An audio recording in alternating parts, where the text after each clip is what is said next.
So welcome to Real Life and Real Estate. I'm Nikki Robbs, your local real estate agent serving Tacoma, Puyallup, and beyond. And with me today is Carl Johnson. He does financial planning, and we're going to have a worst case scenario type of discussion. And you might notice we're in a different location. So Trying something new. trying something new. Hey, it'll be fun. Yeah, it'll be good. Well, thank you for the introduction. I work as a financial representative. I run my own planning practice through Northwestern Mutual. Partnered with them just because of their planning philosophies and the tools that are available to our clients. I really believe in them and think that they provide top quality for those that we work with. Little history on me. I used to be a music teacher.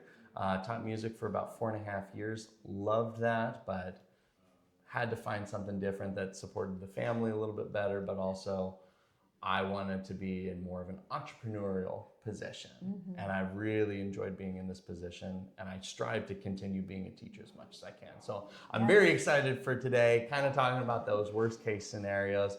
I know hopefully we won't make it too much of a Debbie Downer, but we'll get there. It'll be fun. If only we could lighten this with a little wah wah and a Debbie Downer face every time it happens, but. Well, I'll say this. Yeah. What does a bee say while he's wearing a cowboy hat? What? Bee-haw. Bee-haw. Bee-haw. There you go. We're going to kick it off with dad jokes. I got all the dad jokes. All of the them. Dad jokes. Awesome. So we want you to be protected. We want you to know that in the home buying process, it's so incredibly stressful and people are in your business. Mm-hmm. Lenders and underwriters, they ask every question except what color is your underwear. Yeah. Every question. Mm-hmm. I mean, they don't ask you your shoe size either, but everything. Yeah. I think they know everything about me, more details than I probably know about myself. Exactly. And they can, but they're not financial planners. They're just looking at, do your habits of spending support buying a home? Because we don't want you to default on the home. Mm-hmm. We don't want you to lose your home. Great. Into that. Mm-hmm. Okay, but now you've got a home and you're like, oh my gosh, I need these appliances or I need a new lawnmower. Mm-hmm. Now I need a new car because I have a longer commute. We want to protect that too. Yep. And what if things change? We don't want you to lose your home. So that's our worst case scenario day. Let's do it. Let's do it. All right, so we floated a couple of worst case scenarios. Mm-hmm. What if you're in a home? Woohoo, you got it. You're making changes, you've settled in, you've bought your furniture, whatever else, and you get in a car accident. What do we need to think about? Yeah, so car accidents, it's one of those things you can never really predict it. Yeah. I mean, give a true example for myself. I was in a car accident this last December, 2-3 minutes away from my house. I was heading up to Seattle at 6 a.m. in the morning, and a truck came out and just right into my car. Thankfully, I was pretty much okay. Been seeing a chiropractor and massage therapist, but totaled my car. And it could have been a lot worse. Yeah. I could have had a bum leg because he came right into the driver's door. And it shook me up quite a bit. But if that had been worse, what I would have been thankful for is one of the things that I offer to my clients and suggest is protecting their income. Because to get into buying a house, you need to have income coming in and a steady flow of income. And that realistically is one of your most powerful financial tools because it allows you to plan for the future, have fun things, buy a house, and then continuously pay for that mortgage every month. But if you become injured, and especially if that deeply affects your ability to work, what are we to do? What do you do? Then we look at what we call long-term disability. Okay. And long-term disability specifically, what that is designed to do is become that income protection. Mm-hmm. We insure our car, we insure our house, we insure our phone. Why not insure the thing that protects all of that, which is our income? Yeah. What that does, if we become injured, there is a little waiting period, and that kind of jumps into emergency savings so that we can survive during that period. But once that kicks on, based off how we design that policy, that payment, if we're disabled for the rest of our life, could pay us until the age of 70, until Holy retirement. Like, to give you an example, there was one of my colleagues had a dentist as a client. He was starting his practice, and with dentists, you got to use your hands. Yeah. Like, that's just how it is. There's no way to use your feet. Mm-hmm. I would not recommend using. Knowing my mom is a dental hygienist, she would. No. Yeah. But anyway, about 8 years into their relationship, he developed tremors in his hand. Oh no. And as a dentist, like, that doesn't work with his practice. So technically, he is unable to function in the original way that they got the policy, which was to be a dentist. So he filed for disability, waited for the waiting period, the elimination period, and then has been receiving payments from that disability policy up until this day. And realistically, it'll probably go until he's the age of 70 because of how the advisor designed the policy, which is fantastic. Additionally, his benefit is going to grow by about COLA every year, so it will continue. COLA is cost of living? Cost of living adjustment, Okay. yep. So it's about 3% every year. It will go up, so hopefully that matches inflation and everything, so he stays afloat. But the cool thing on that is, while he wasn't able to practice dentistry, he can still be a business owner. So he's also because the original thing that they applied for the policy for, and this is the really specific thing that you need a good advisor for, is being able to match what your job is to that policy. So if you're a longshoreman, very different. You are a coder, very different. Yep, and each thing has its different kind of risk class. Okay. So when you sit with an advisor similar to myself, one of the big questions is like, tell me about your job. Like, what do you do? What's the official title of it? What are your responsibilities day to day? Because that helps me and my team be able to brainstorm of, hey, what does a good policy look like? Because if we get into a situation where we become injured, we're not able to properly function at work, we need our income coming in to pay our mortgage every month.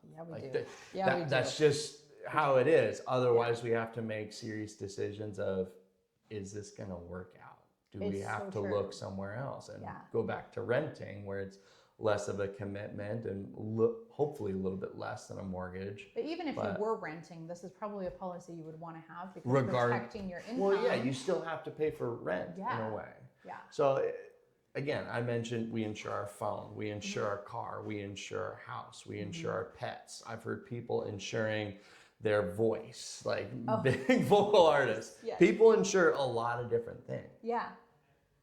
Why not protect the thing that is funding all of that? Absolutely. Yeah. So that's not even for homeowners. So anybody over the age of 18 should talk with a financial planner about, how do I protect my income? Yeah. Because it could disappear. And because we're in that season. Even the big companies, Microsoft just did 3,000 layoffs. Nothing is for sure. Yeah, that is the thing. Well, and on the note of the companies, a lot of companies out there do provide some long-term disability, which is great. Yeah. The issue is who's paying for it. Yeah. And they usually will say we offer about 60%. Okay. If my client or the employee is paying for it, then it's closer to an actual 60% of their salary every year. If the employer is paying for it, they're taking it as a tax deductible item, and Uncle Sam still wants their taxes at some point. So they tax that money when it comes out to the employee. Yeah. So realistically, it's closer to a 50%. So one of my questions that I have with my clients is, let's go over your pay stub. Does it say LTD on there? Okay. If it does, great. You are taking care of it. There's more of a chance that it's going to be closer to the actual 60%. Yeah. And we can find something that complements that to try to get as close to 100% of your income as possible. Because 60%, some people will be able to work on that. I honestly protect the entire thing because, again, that's what your lifestyle is based on. You bought that house based off that full income. Yeah. You went to this part of the world based off that income. So maybe you're a nurse, right? So that's all appendages. Yeah. That's a whole body job. Yeah. You need your brain, you need your face, you need every single thing. Nurse is in a car accident, it's going to take them maybe 3 months of intensive therapy to really be 100% back on the job. Could they survive on 60%? You know, maybe that 60% would get them They'd through have and to make cut sure a they lot don't of move things house, out of their house. cut right, and maybe have people help. Well, and then on top of that, medical bills. Like, unless they have the best health insurance out there on the market, they're going to have to put more money during that period, most likely, toward health to their recovery. And that's not So even we need our full disability. income at that point. That's not even long-term disability. That's just basic recovery from a traumatic incident. Yeah. And that could be easily 3 months. Yeah. So realistically, that is a tool that is very important to people's financial success. Man. Like if we have that in place, everything else makes sense. I like to look at it similar to like a house. We build a house on a sandy beach.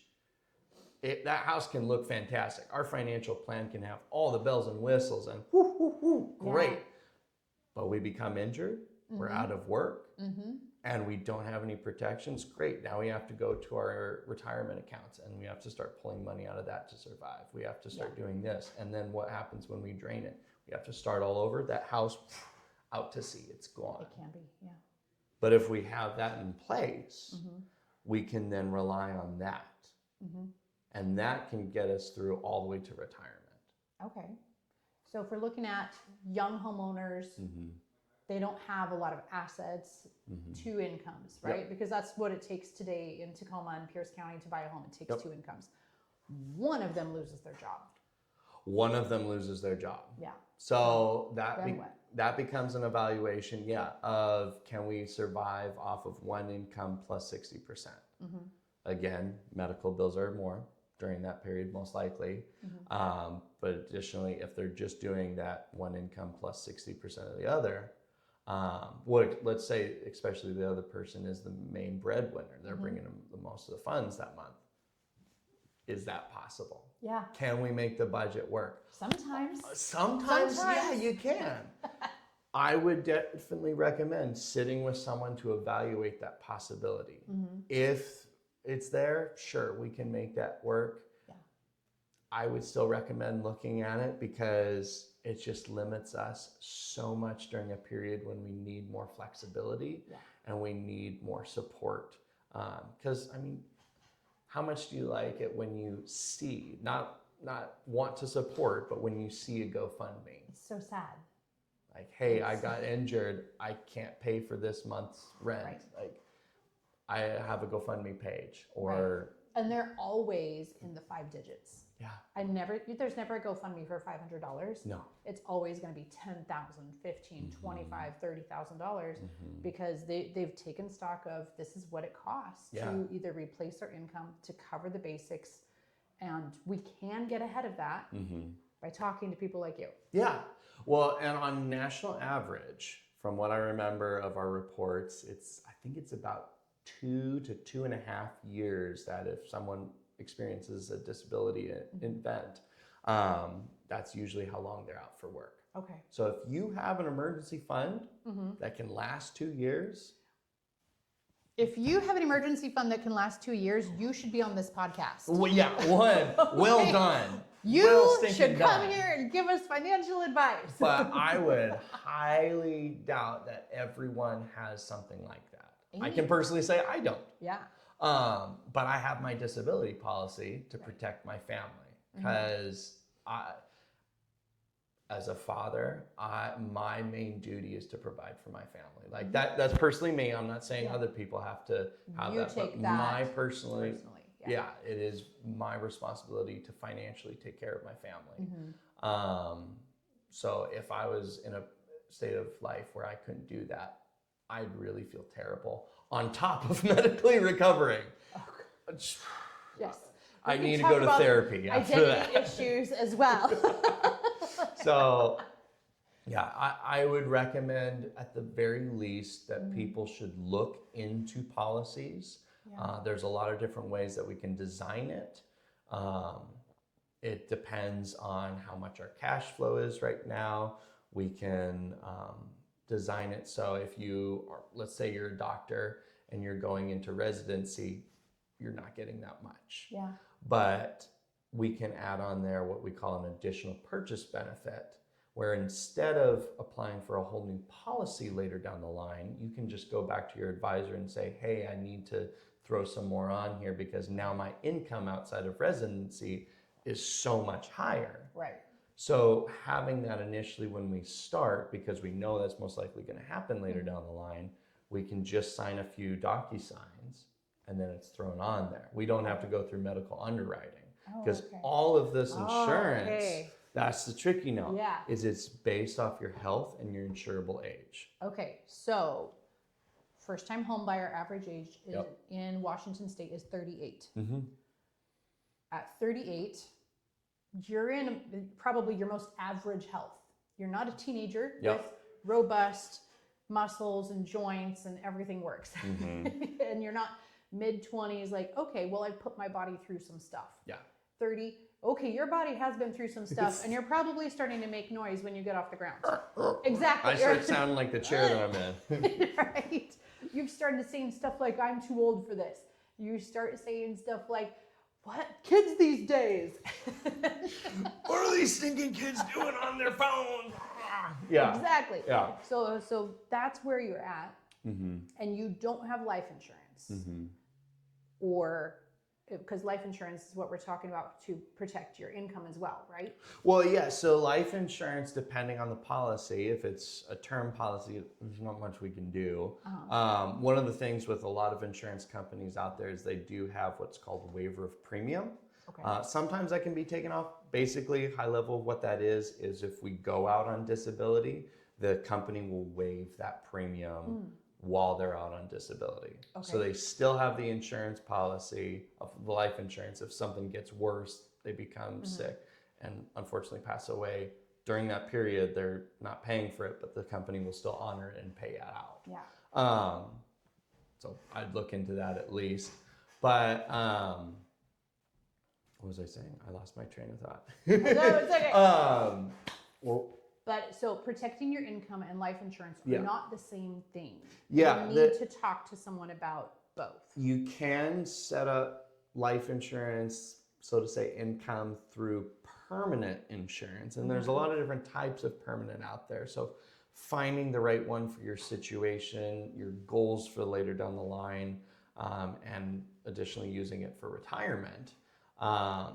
That's a big thing to consider because in those permanent policies, there's the accumulated value, and that is money that you have access to, which is pretty stinking cool, that you can make money off of a life insurance policy.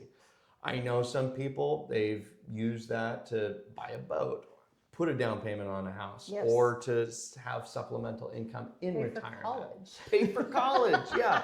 There's it's your money. You can decide what you want to do with it, realistically. But I would say it is not what you should rely on long term. It is for other purposes, but it is not there to protect your income. It is to protect, it's to protect partial of your income. Because I like to personally design my policies based off of a LIFE acronym.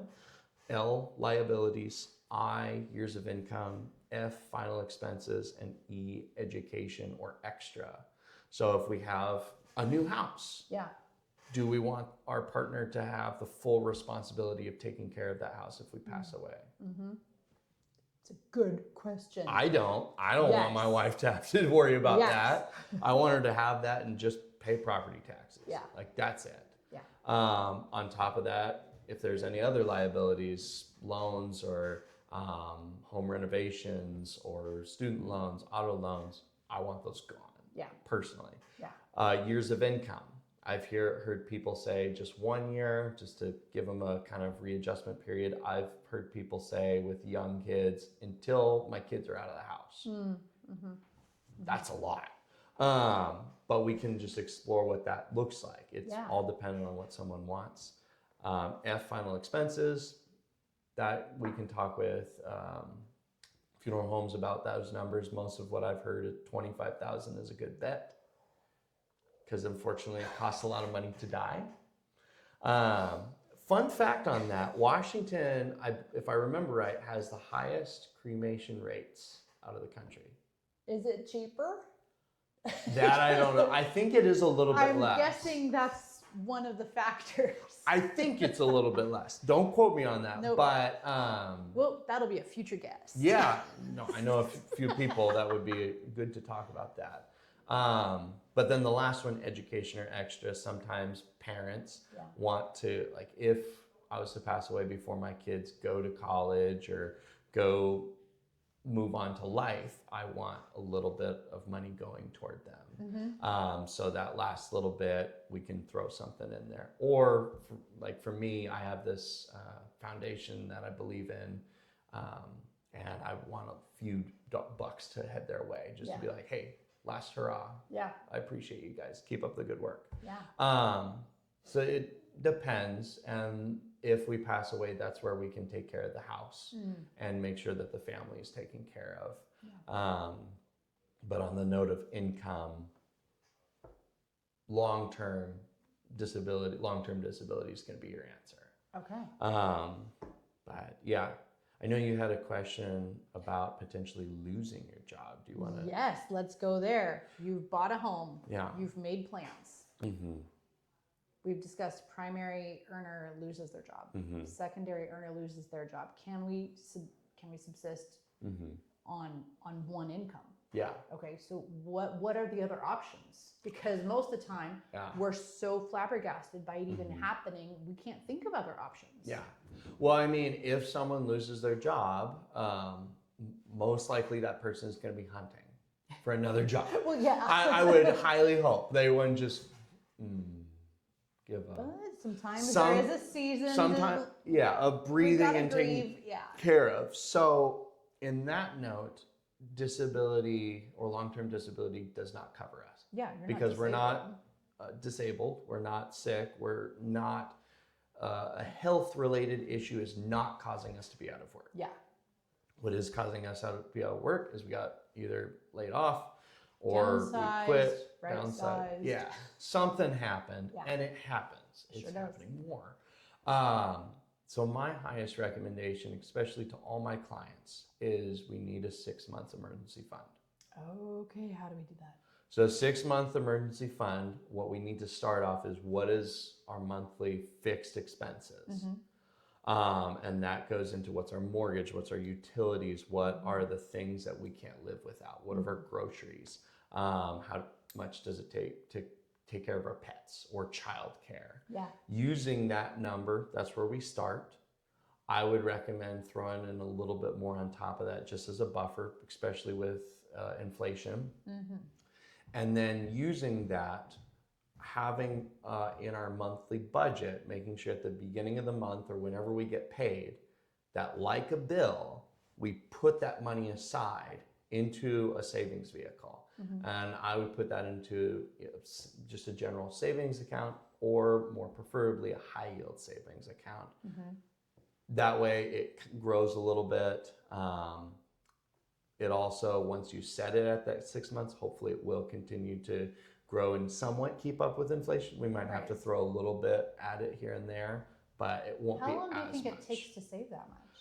It can take a while. Yeah. Depending on our cash flow, it can take. It's not going to take 6 months. No. It is going to be this long process. But you're going to build it incrementally. It could take years. So, I mean, my hope realistically is please let's have a conversation before you get the house and get that there. When I have young clients come and talk with me, it excites me. Even being a young person myself, like it excites me so much because we can get them on a good track so that they can buy a house. They can go into home ownership with security, all taken care of. But that 6 months emergency fund,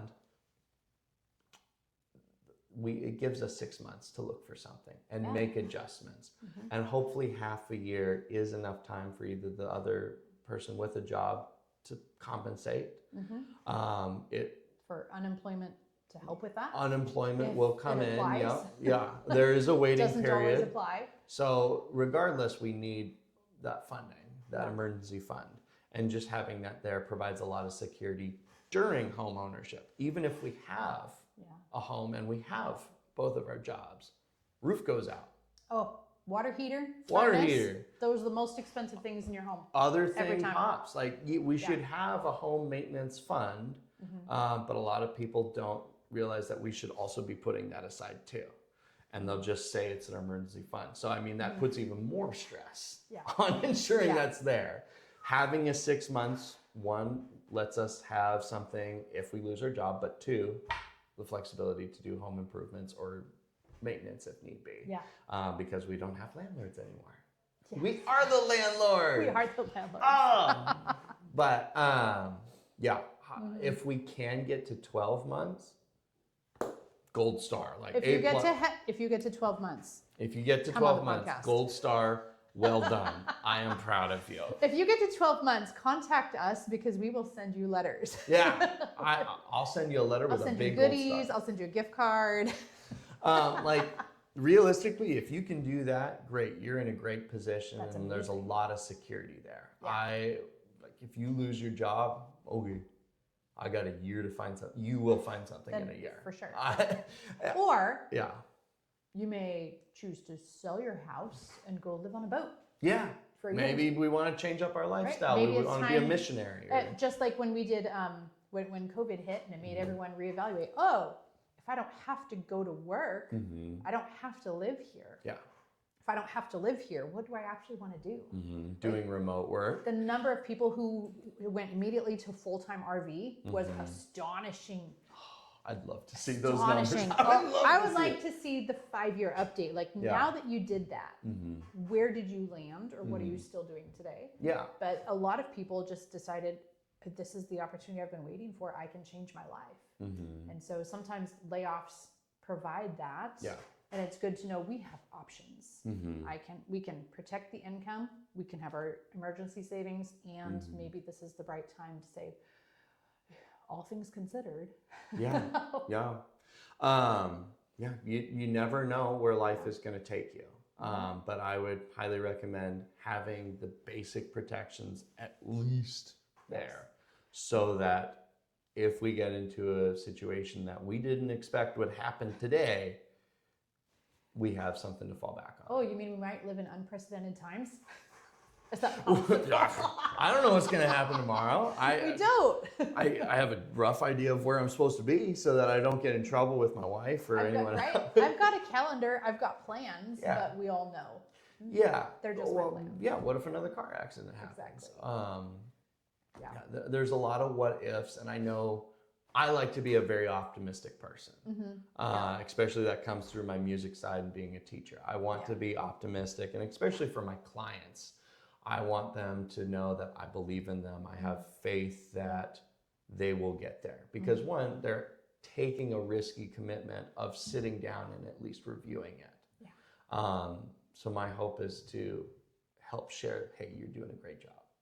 Keep it up. Keep working on it. And let's work on it together. But we don't know what's going to happen. So true. So true. I wish I knew what was going to happen tomorrow, but I can't rely on that. I want tomorrow to be sunshines and rainbows. But we sure do. I can't guarantee that 100%. What I can guarantee is through a long-term disability policy, we have income coming in. Through an emergency fund, we have a long buffer if we get laid off.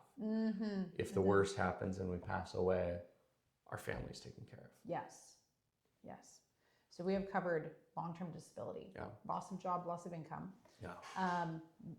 What have we forgotten to cover? You buy a home. And one of the two income earners dies. So we've got life insurance for that to help make decisions. Have a will. Yes. Please have a will. There's a lot of resources out there. There's a lot of good estate planning lawyers. That's what I was looking for. I was going to say will planning lawyers. Estate planning lawyers. Estate planning lawyers.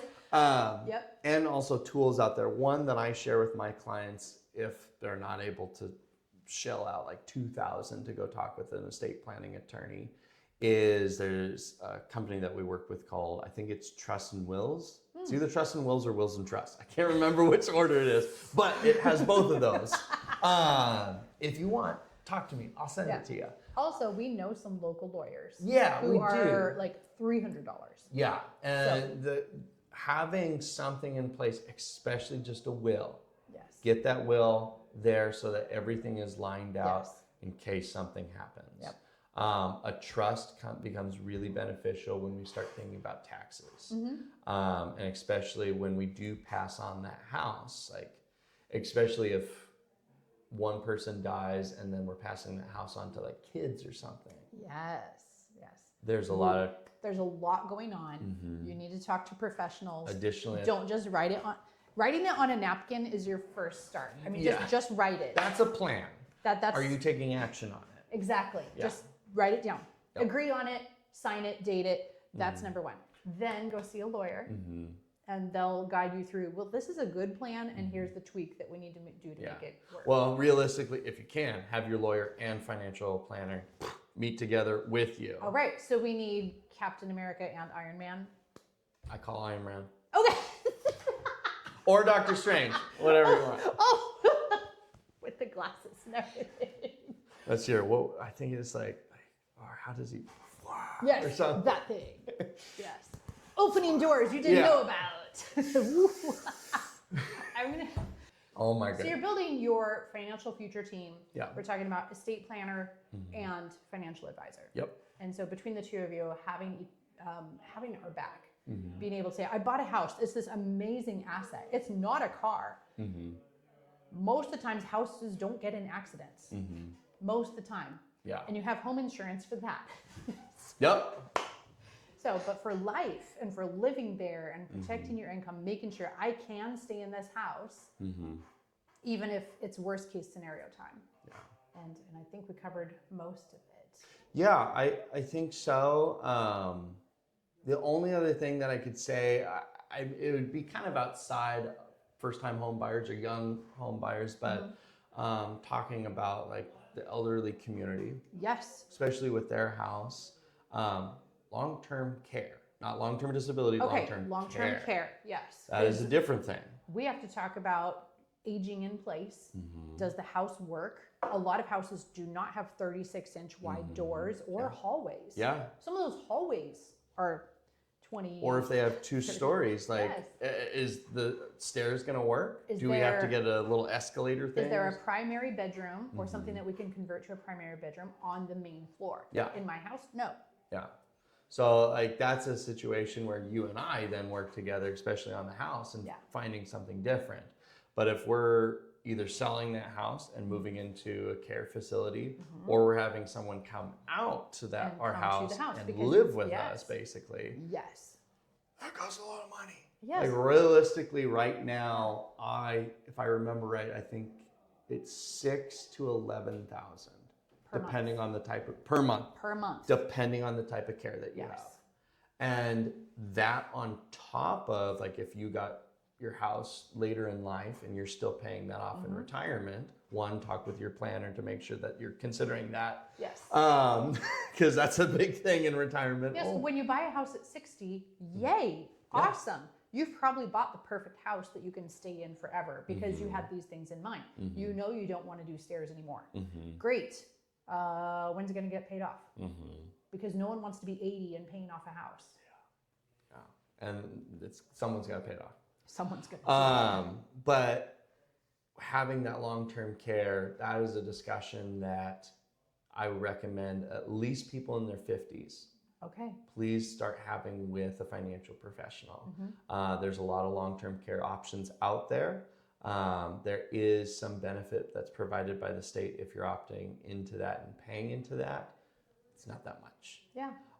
So 1, know if you're paying into that. 2, how much it is, and especially know how much it's going to cost in the future when you get to that point. I know when I get there, if I remember right from the estimator that I used earlier this week, I want to say it's around the high teens to low 20,000 a month for when I'm in long-term care.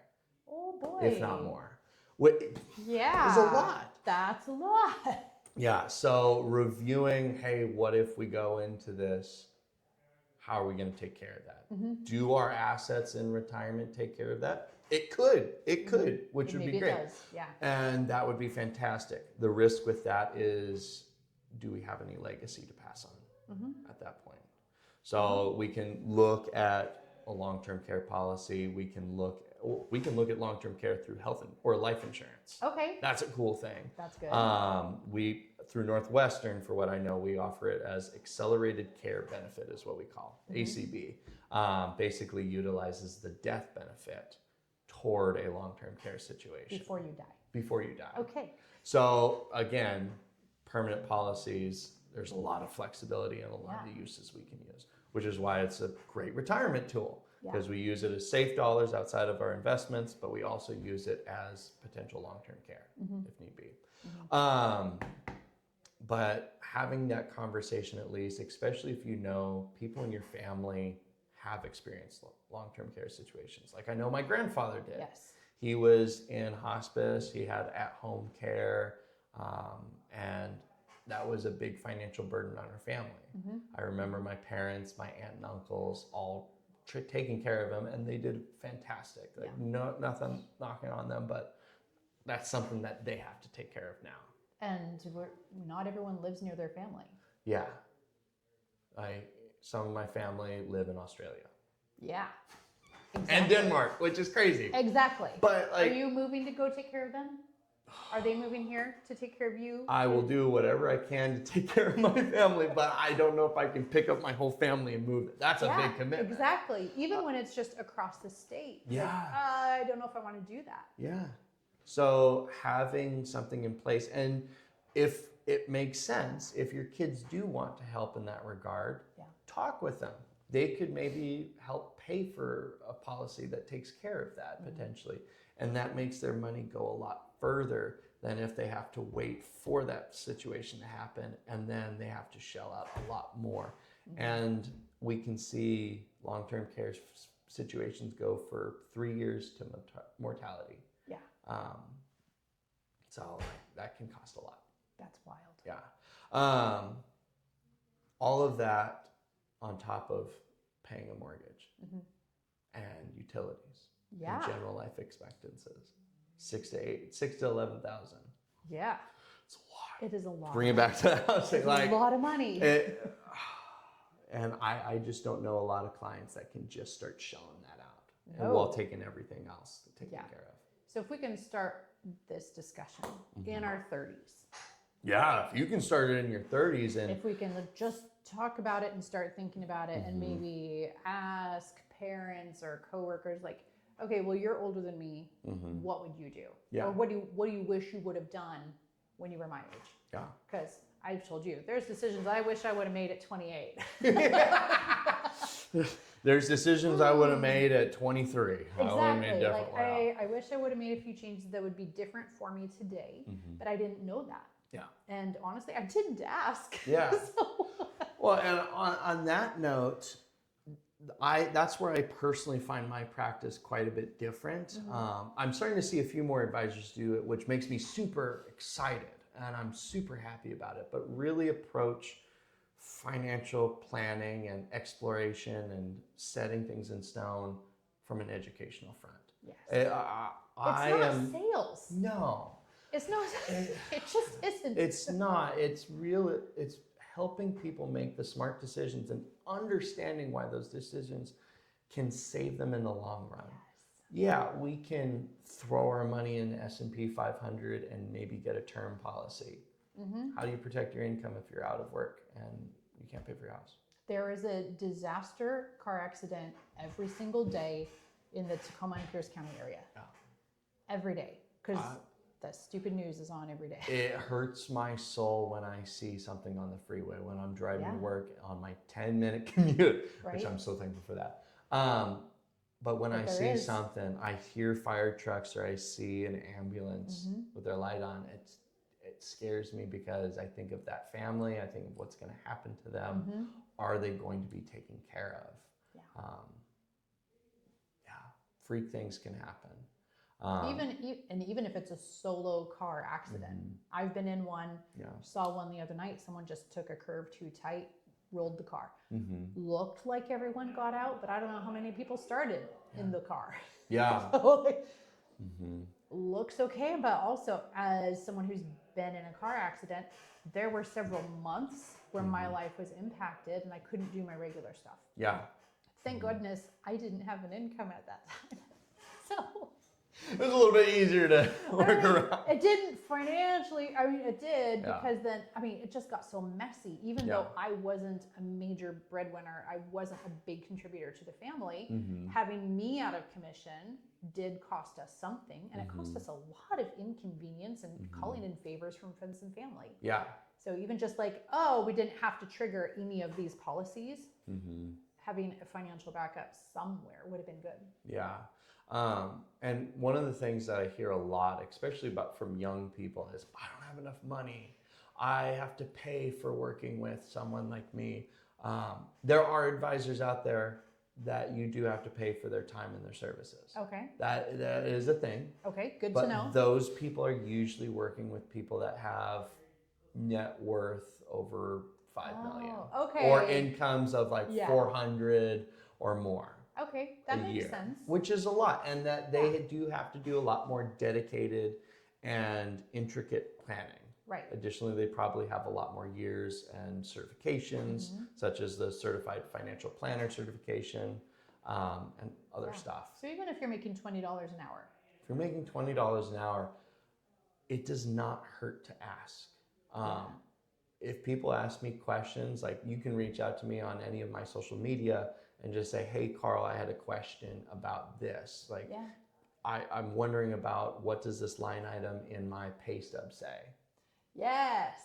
Send it over to me. I'll do my best to understand. I might ask you a few questions and have you do some digging so I can better understand it. But if you have a question regarding payment, benefits, anything in your contract, like I love going through that stuff. As a former union representative for my school district and reading through our contract pretty rigorously, like I love reading through that stuff and then being able to talk with people like, here's what it means. Here's what it says, but here's what it truly means. Because I can see what that does for them and how that helps them better understand it. My hope is just I want you to understand what you're getting. I want you to know what you're signing. Yeah. What are you signing? What are you getting? What is available to you? Is it beneficial? Honestly, sometimes I tell my clients, I can't recommend this right now. Yeah. It doesn't make sense. Yeah. Whereas I know some people are just like, you got to get this. Regardless, it does not make sense in every situation to get long-term disability or life insurance or do different investing or do long-term care. Like, it depends on the situation, and I can't recommend anything until I know. So true. But I will do my best, and my team will as well, of providing a detailed recommendation and an education on why we would recommend anything at all. Yeah. Because if you don't understand it, it's worthless to me to recommend. Thank you. It's worthless. Yeah. Because if you're just like, oh, you have a permanent policy and I'm paying this much. Okay, what does that do for you? Exactly. That's like when you're taking a high school math class. You're like, I passed the test, but I don't know why. Yeah. I got through calculus, but all I know is 1 + 1 = 2. Like, right? That's it. I memorized the formula, but I can't apply it. Yeah. Like, let's not do that. Yeah. And my hope with that is one that you go and share with your friends and your neighbors and your community so that they become smarter. And that's not to be like, oh, everyone come to work with me, but go talk with someone. Yeah. Like, I look at my job very much. So when your dad asks you a question, you have an actual answer because we have helped you understand what you're getting. Very much so.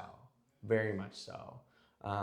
Because a smarter community, especially on the finances, since there's not really good financial education in our school system right now. That's another thing we could talk about for a long time. I personally feel the duty to provide that education, at least at a basic level online, and then client to client, we can go pretty much deep into the weeds, depending on what they want to do. Yes, love that. Yeah. So I will say some people don't want to go into the weeds. So it's whatever works for you. Absolutely. On the note of the question, if you have a question or a concern, Just reach out. Talk to me, talk to someone else. Find an advisor that you trust. That's the biggest thing that I could say. It really is. Because if you can't trust them and yet you're doing work with them, in a way you do trust them because you're giving them your assets. You're giving them the trust over your funds. Why would you give it to someone you don't trust and like working with? I know, right? Yes.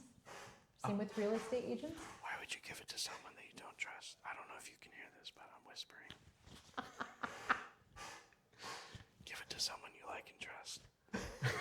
That'll make a great clip. I hope you zoom in when I do that. All of these huge purchases. Yeah. You're buying a house. Yeah. You're buying life insurance. You're protecting your assets and your income. Mm-hmm. Those people are going to be in the weeds of your life. You need to trust them. Yeah.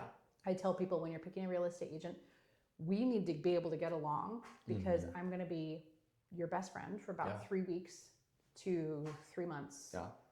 But then your lender is also going to be your best friend and know more than I need to know. Yeah. You need to be able to get along with us and trust us because we're the ones you're calling in the middle of the night. And then you're the person we're calling when the world changed and the rug got pulled out from under our feet. Do I know I can trust you? Yeah. Can I call you and say, hey, there's been an accident. I need help. Yeah. You need to have that trust. And I really don't want people to go into relationships being like, I'm just here to do it. Go into it with a passion to understand and learn from someone that you like learning from. But if they do come in and say, my mom made me go, I mean, ask questions. Yeah, no, totally. that's a good start. It is a good start. It's a good encouragement. And with that, we might pair you up with a different advisor than myself. Yeah. I know I am not everyone's cup of tea. Yeah. I still got the music teacher in me. Or give you context, I don't know if I said this at the beginning. I taught K through 5 most of my time while I was teaching. You're an elementary music teacher. Oh boy. I wanted to do high school orchestra. Like that was my goal in college, and I got it for a little bit, but then COVID hit as I got in my teaching career. So things changed. So you're really good at the recorder? Oh yeah. You want hot cross buns? I can play hot cross buns. Can you play backwards? Probably. I'll bring my. It's just the other way. I'll bring my recorder the next time we record one. Is there anything we didn't talk about? I mean, we went covered through a couple of worst case scenarios. Yeah. Death, disability, long-term care, loss Losing of job. Yeah. I mean, those are really the big ones where you will be the person someone calls. Yeah. If it's home maintenance, like. Again, that's why the emergency fund. I appreciate my situation that I put myself in because of our networking group where we met, Ignite You. Yeah. I have a lot of people that if I hear from my client, as I'm sure you do too, if they run into a situation, well, here's a person that I know that does plumbing. Here's an electrician. Here's a roofer. Here is someone that helps you organize your home. Erin, thinking about you. Or someone that helps you clean your home on a monthly basis. Those are people that we already trust. And hopefully through the client trusting us, we can refer that in good faith and say, hey, these are good, awesome people. They're going to provide a great service that I stand behind. Here's their number. Exactly. And you can help out in that way. Yeah. And that's not even being like, I'm helping you find the house or I'm helping you build up your finances. Right. That is just being a good person, which I think at the base of everything is what it's based on. Yes. Being a good person. For my audience in their 20s, and there's not a lot of them, I know who you are. There should be more. But for the audience that's in their 20s and they're stuck in the rut of, I'm never going to be able to buy a house. I'm never going to be able to afford life insurance. Do you have products that are easy entry for them? Yeah. So for younger clients, realistically, the big thing is cash flow at that time. Yeah. It is, we can have long-term objectives, but if our cash flow is limited, and especially if we're saving up for a house, like that's a goal. Like It we is a have to goal. put most of our funds toward that housing fund. Mm-hmm. We don't want to put it toward investments. We don't want to put it toward insurance. Mm-hmm. We want to put it toward the house And because that's that's our good. big goal at the time. That's your goal. Yeah. Yeah. On that note, like one of the products that I offer my clients on insurance, just to give an example, is a product called Term 80 Life Insurance. Okay. What that is it's our kind of cheapest life insurance, you could say, mainly because it lasts for a long period of time. Mm-hmm. So Term 80 translates to the policy lasts for a length of time, a term, Mm-hmm. and it goes until the client is 80 years old. And when you're 20, you're thinking, I'll be dead. When you're 20, yeah. Well, and the nice thing about that policy is someone that's, I think, at age of 20, let's say 25, Mm-hmm. they could take $1 million of death benefit, I think for around 38 to 50 bucks That's so reasonable. a month. So even if they never do anything else, Yeah. they have this. Yeah. Well, and that fits a mortgage in there most likely. Yeah. For their first time home, like unless they're buying something outside of $1 million. But that, yeah, gets the home taken care of, a few years of income, final expenses. Yeah. That's a great number. Like if we can start with, it's a big number. It is a big and number. it can scare people. Mm-hmm. But when you think about how it's placed with all those things, it Mm-hmm. starts to make a little bit more sense. Yeah.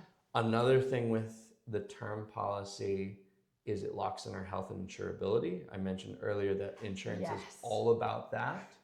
If you can do it in your 20s, do it in your 20s. Yeah, You're because not getting healthier for most of you. Yeah, long term it saves you money.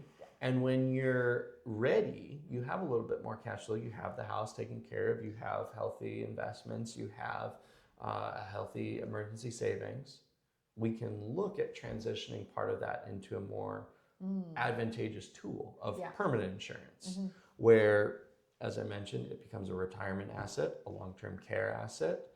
But the nice thing about it, if we set it up in our 20s, is we don't have to go through underwriting and medicals. Right. If we wait till we're 40, that's a whole new application. And I can promise you it's going to be a lot more because we didn't set it up sooner. Yeah. So we could say if we start with $1 million at 25 and then we get to age 35 or 40 and we're like, hey, we're doing pretty good. Yeah. Like, I'm a real adult. yeah, let's get some of Yeah. that transition so that we can also have, outside of our 401k, something else. We have a conversation, how much realistically should we position over? And from that $1 million, we could say, let's take 250, let's take 500, let's take 700, or all of it. And then depending on the situation, is that enough insurance to protect our goals and objectives that we have? Yeah. If it is, great. If it's a little bit more, we might have the conversation of, should we get rid of the rest of the term? Does it fit what our needs are at that time? So setting it up early in our 20s is great. If you can do it, great. Look into it. Because I have a lot of my older clients that are like, I wish I would have talked with someone.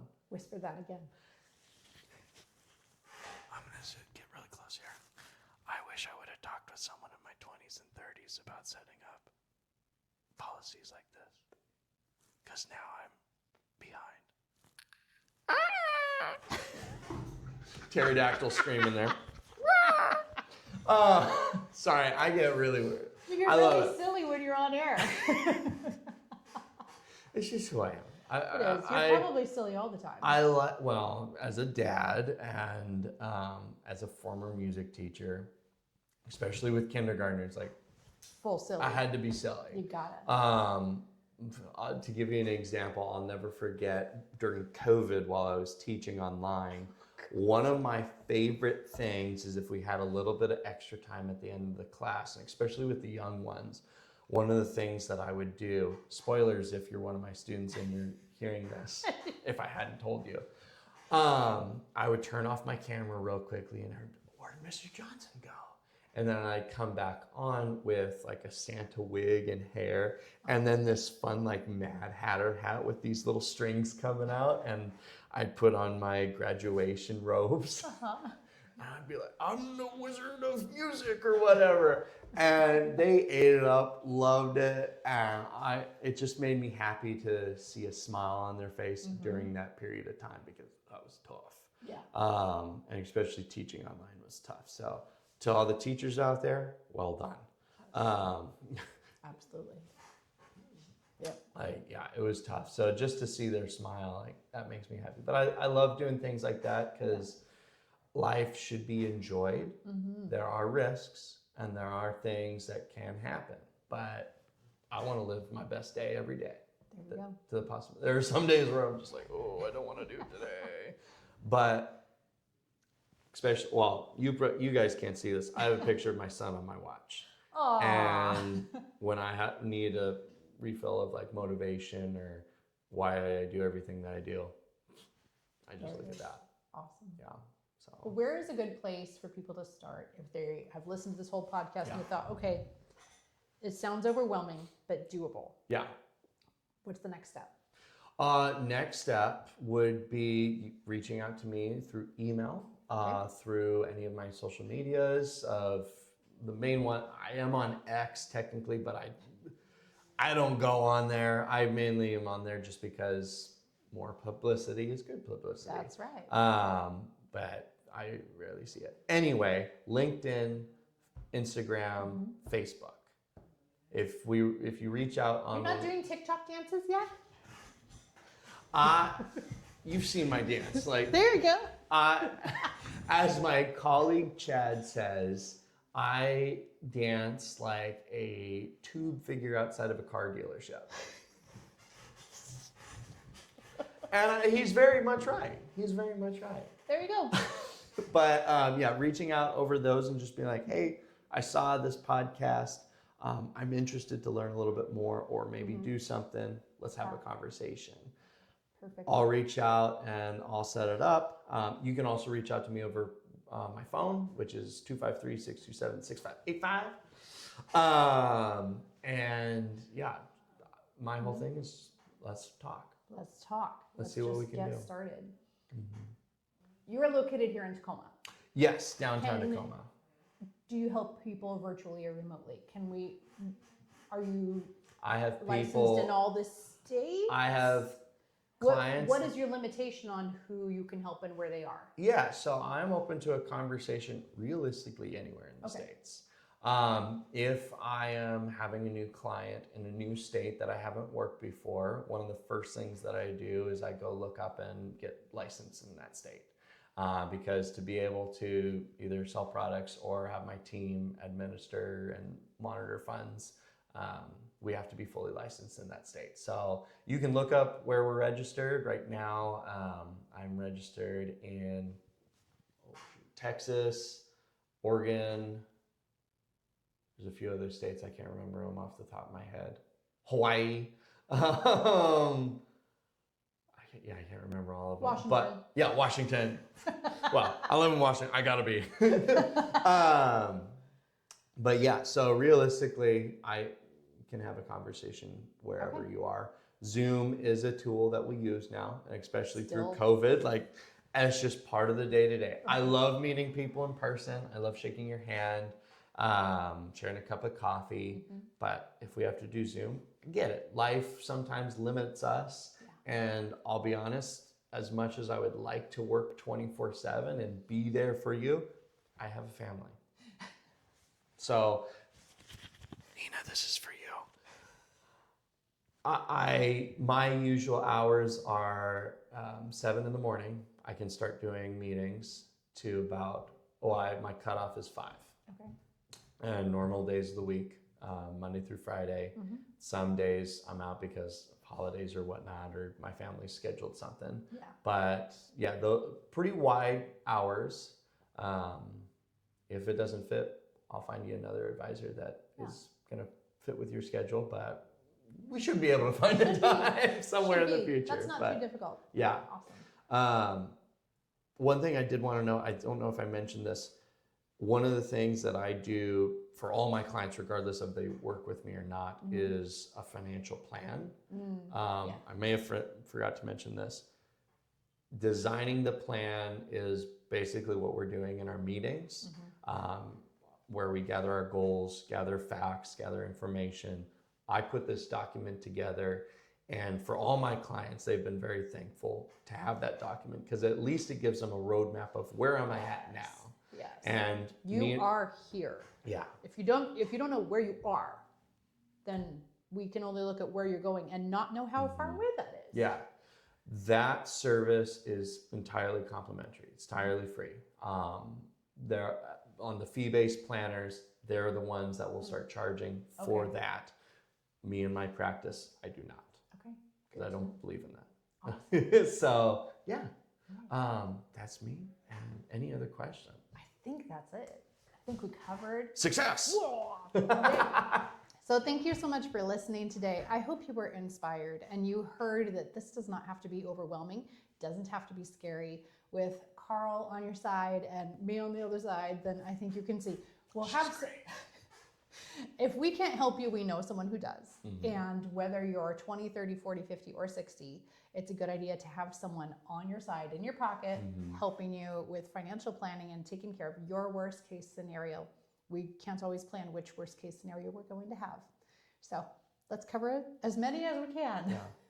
Awesome. Let's do it. Awesome. Yeah. Thanks for being here. Thanks for being here. If you have any music questions, also feel free to reach out. Words are hard. That's why I do music and numbers.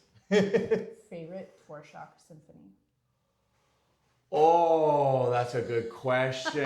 I mean, okay, the New World Symphony, that one's great, especially movement 4. I know.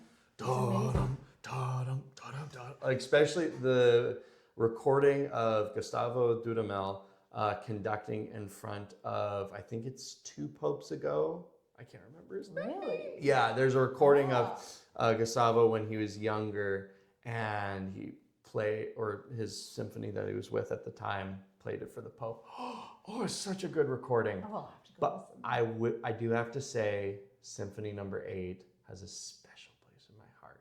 Why? Well, I played it. Oh, yep. I played the New World Symphony, but 8, I don't know what it is. It has these deep, rich moments that can just get so passionate, and then these loud, proud moments, and these little gentle areas. Yes. Especially movement 4. Oh, if you haven't listened to it, just go listen to it. It's fun. It's so much fun. It starts with these trumpets. Bum bum ba-dum, bum bum ba-be-dum, bum bum ba-be-dum, bum. And it's glorious. Yeah. It's so much fun. That's awesome. Yeah. Good question. Dvorak, chef's kiss. Little surprise for you. Music nerd time. Yeah. Oh, we can all day. Yeah. Awesome. Thank you.